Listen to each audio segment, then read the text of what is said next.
Ni kuombe uchukue sekunde chake kusubscribe katika chaneli yetu ili kupata taarifa zote punde kila uchao. Asante. Rais wa Chama cha Wanasheria Tanganyika TLS, Wakili Boniface Mwabukusi, amesema kuwa matukio ya tarehe 29 Oktoba 2025 hayakuwa ya kawaida, bali yalihusisha mauaji ya raia yaliyopangwa na kuratibiwa, jambo linalohitaji uchunguzi wa kina wa kimataifa.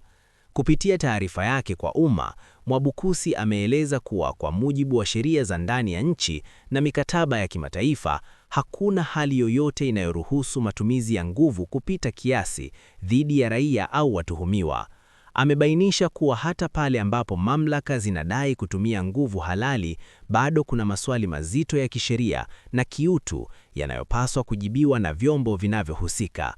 Amehoji, ni kwa msingi gani nguvu zilitumika hadi kusababisha vifo vya watu wasiokuwa wahusika wa mapambano, wakiwemo watoto na wanawake waliokuwapo majumbani mwao. Aidha, ameuliza ni sheria ipi inayoruhusu matumizi ya nguvu za kijeshi au zana nzito za kivita katika mazingira ambayo hayakuwa ya vita halali. Mwabukusi ameongeza kuwa bado kuna sintofahamu kubwa kuhusu kufichwa kwa taarifa muhimu, ikiwemo vyeti vya vifo vya baadhi ya waliopoteza maisha pamoja na maelezo ya majeruhi waliolazwa hospitalini. Kwa mtazamo wake, hali hiyo inaacha maswali makubwa kuhusu uwazi, ukweli na uwajibikaji wa taasisi za dola.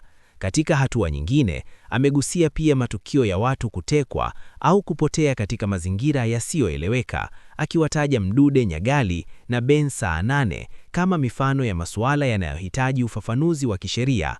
Amehoji iwapo matukio hayo yalifanyika kwa misingi ya usalama wa taifa au kama yalihusisha matumizi mabaya ya madaraka nje ya mipaka ya sheria.